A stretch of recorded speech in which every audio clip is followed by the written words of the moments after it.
Today is Wednesday, December the 2nd. It is morning in Los Angeles and it's morning in America. I am your host, Casey Phoenix, and this is my morning political thought.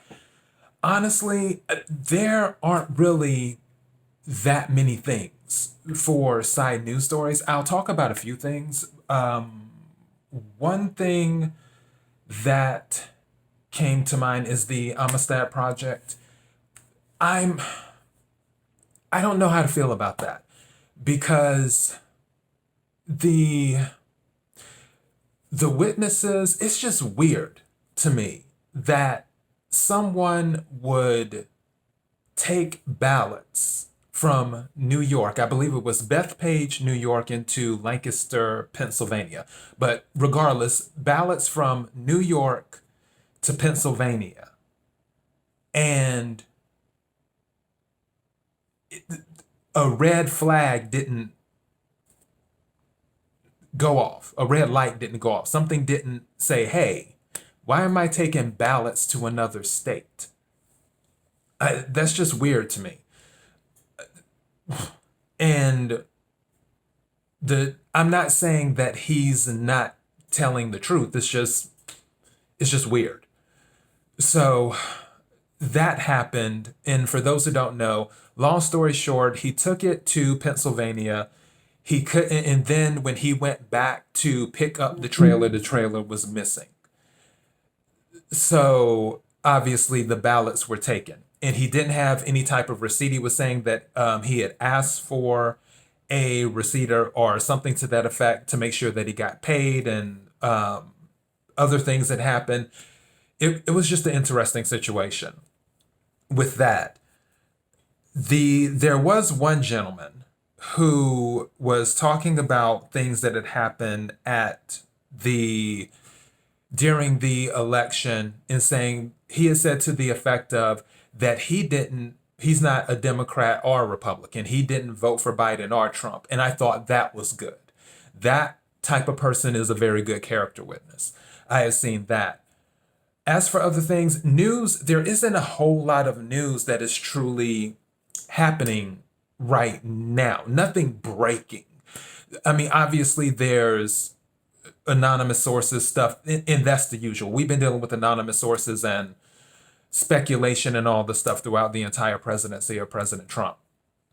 So obviously, I'm sure you've already heard that there is talk that President Trump's administration is being investigated for funneling money. I believe it is, yeah, the Justice Department investigating alleged presidential pardon bribery scheme. Unsealed DC District Court documents revealed on Tuesday that the DOJ is investigating an alleged crime related to funneling money to the White House in exchange for a presidential pardon or reprieve of sentence. While the redacted documents do not reveal who is seeking the pardon, they do show that search warrants have been executed and 50 digital devices seized. This, well, first of all, that is illegal. Just like what was going on in Nevada, where they were, or it was Arizona. It was Nevada or Arizona, where they were paying people to vote with gift cards and things like that. That's illegal. So for this, what they're talking about, that is illegal if it happened. But since it's coming from the media, I would be surprised if it goes anywhere at all. It would just be another thing that they've talked about throughout the years that just doesn't go anywhere. Just like with Russia, they were saying this was happening, that was happening, the walls are closing in and everything else. And yeah, so when it comes to that, I don't really care about that. But speaking of the Department of Justice, that's what I want to talk about. There's two things I want to talk about on the Department of Justice. There is an article on the Washington Times, and it's talking about the Barr and Durham investigation. And then I want to go into Bill Barr, which is my morning political thought, Bill Barr and the DOJ. And for this article, it says Barr keeps Durham on as special prosecutor. Attorney General William Barr announced Tuesday that he elevated the attorney investigating the origins of the Russia collusion probe to a special prosecutor, ensuring that the investigation can't be squashed easily by presumptive President Joe Biden. U.S. Attorney John Durham, the prosecutor leading the investigation for more than a year, now has the same powers that the special counsel Robert Mueller flexed for nearly 2 years, pursuing accusations of Russian collusion against President Trump and his campaign that have since been debunked. In a letter to congressional leaders, AG Barr said he designated Durham as a special counsel in October, but waited until now to make it public. AG Barr made the announcement after telling the Associated Press that the Justice Department had not uncovered any evidence of widespread voter fraud.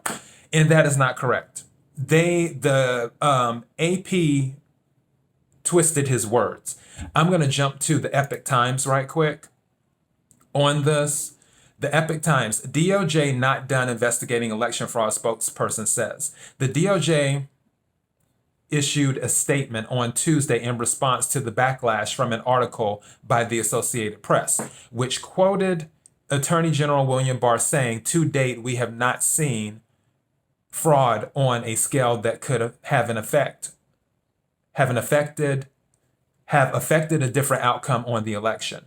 Some media outlets have incorrectly reported that the DOJ has concluded its investigation on election fraud and announced an affirmative finding of no fraud in the election. That is not what the Associated Press reported, nor what Attorney General stated," a DOJ spokesperson said. According to CBS News reporter Catherine Harris, the department will continue to receive and vigorously pursue all specific and credible allegations of fraud as expeditiously as possible. The Epic Times reached out to the DOJ to confirm the statement, but did not immediately receive a response. In its headline, the Associated Press twisted Barr's comment to suggest the Attorney General has passed final judgment on whether voter fraud occurred in the 2020 election.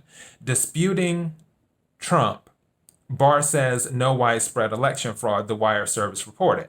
But the AP's own article prefaced Trump's comment on the matter by saying that Barr told the AP that U.S. attorneys and FBI agents have been working to follow up on specific complaints and information they received.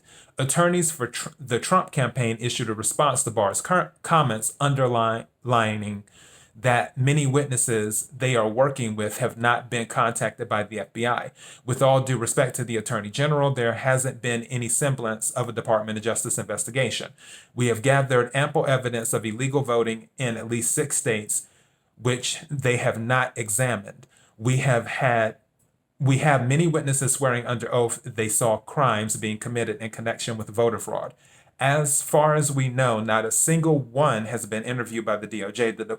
The Justice Department also hasn't audited any voting machines or used their subpoena powers to determine the truth, Rudy Giuliani and Jenna Ellis, attorneys for Trump, said in a statement. Several days after the 2020 election, Barr authorized the DOJ to probe any substantial allegations of voter fraud and noted that such inquiries and reviews may be conducted if there are clear and apparently credible allegations of irregularities that, if true, could potentially impact the outcome of a federal election in an individual state.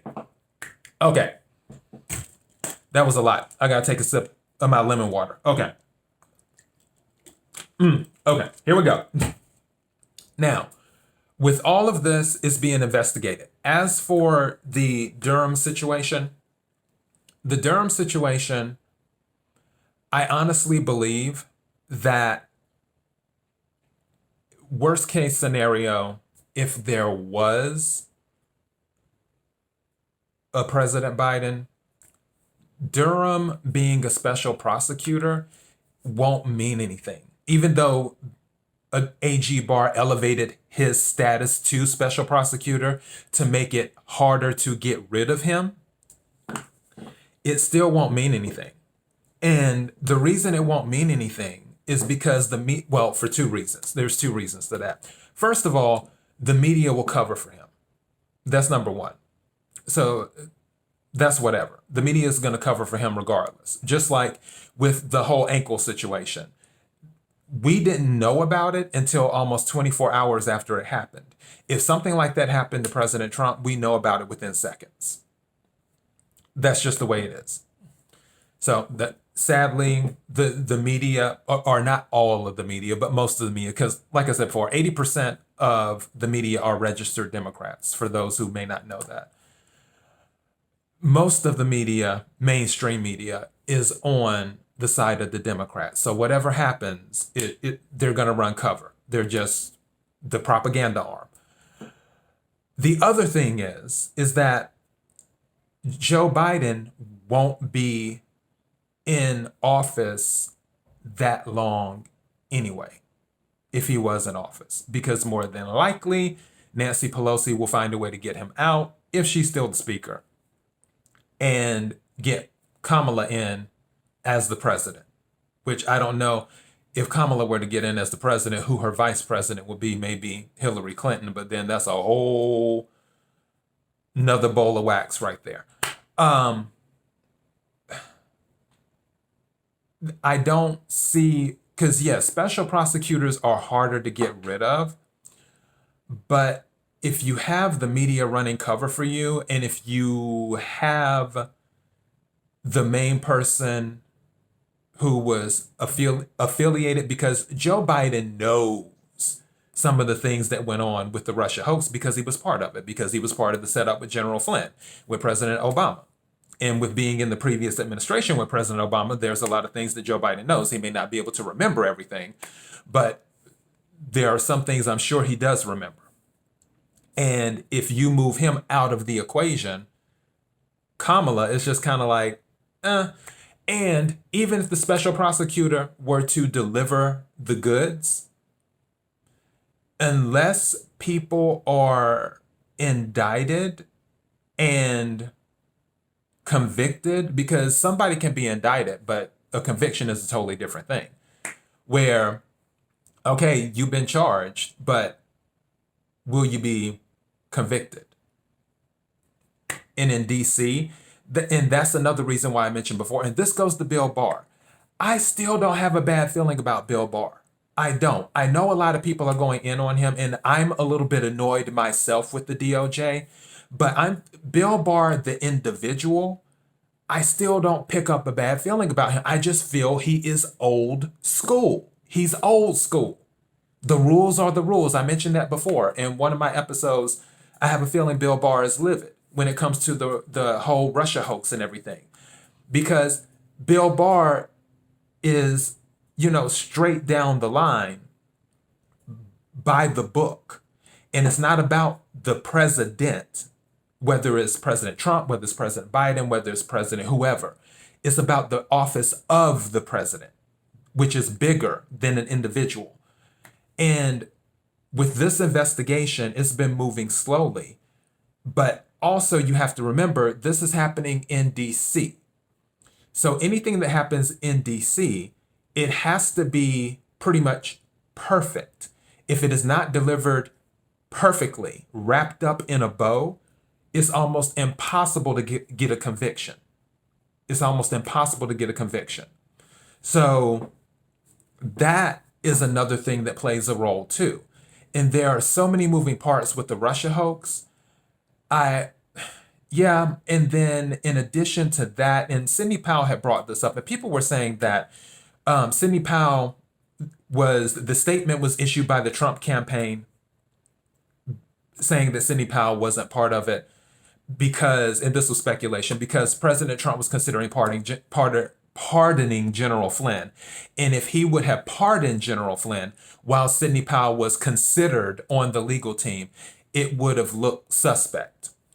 And I honestly don't believe that's it, because President Trump isn't one to shy away from controversy. I don't believe that had anything to do with it. I mean, people are speculating that's what's it. I'm not going with that route. My thing is that I believe when Sidney Powell was talking about that the president doesn't have control of the DOJ or the FBI, and I mentioned this before, and Sidney Powell had said that. And then on the interview with Maria Bartiromo, President Trump said what I pretty much said and what Sidney Powell said. When Maria Bartiromo asked him, well, where's the FBI? Where's the DOJ? And President Trump's like, I don't know. Where are they? They're missing in action, which pretty much implies I can't get these guys to do what they should be doing. So with the DOJ, because Sidney Powell has said, even with Bill Barr wishes he had more control over the DOJ because the government is large, it's humongous. And to have oversight over so many individuals with minds of their own, and if you have a group of people who have nefarious intent doing what they want to do, and you are trying your best to wrangle everyone in, it can be difficult. And like I said, even though Bill Barr worked for President Bush, I believe it was H.W. Bush, I just don't get a bad vibe about Bill Barr, the individual. And then Joe DeGeneva, who I respect, was on, I think it was either Greg Kelly's show on Newsmax or another show. And Bill Barr was brought up. And Joe DeGeneva said, I've known Bill Barr for 30 years. Bill Barr is a good guy. He's a stand-up guy. And because I'm pretty sure it was Greg Kelly, was trying to get Joe DeGeneva to say something negative about Bill Barr, and Joe DeGeneva wouldn't do it. Joe DeGeneva wouldn't do it. So with Bill Barr, I know it seems like he's missing in action and stuff just isn't moving. But Bill Barr, the individual, I know that he wants what's best for the Justice Department in general. Now, his ability to be able to control his Justice Department, his ability to be able to help work with the FBI, his ability to be able to actually do what needs to be done, that's another question. That's a totally different question, and I don't have the answer. I wish I did. I wish I had the answer. I don't. But Bill Barr, I don't believe he's corrupt or anything like that, like he's been compromised or something. It's just, all of this stuff is a heavy lift. All of it's a heavy lift. Everything is a heavy lift. With fixing this election, with the Russia hoax stuff, with fixing future elections, it's just all of it, with cleaning up the Justice Department, with cleaning up the FBI, because we know Christopher Wray isn't going to do it, which I wish President Trump would just hurry up and fire Wray and be done with it, but whatever. All of this stuff is a heavy lift. I don't think people understand how large the United States government is. And that was one thing that Ronald Reagan had talked about. And I believe one of the best quotes I heard, which he may have heard it from someone else, but it was when he was talking about taxes and government. And he had said, I believe it was during a debate or something else, he said, it isn't a point of people being undertaxed. He said it's a point of a government being overfed. And when I heard that, I was like, wow, that resonated with me. The government is just too big, because when something is too big, it can turn into an albatross. And there's no way. You have it weighing down on you, and you have no way to control it. If somebody or a group decides to do their own thing like they've been doing over these past few years, buried deeply within the state of the government, it's hard to extract them out because the government is so big. So all of this stuff is a heavy lift. But as for Bill Barr, I don't pick up any bad vibes. That's just me. And that's all I got. That's all I have. for my morning political thought. And I hope that he will be able to make some lasting changes to the DOJ before his tenure ends, whether it's after this term or the president's next term or whatever.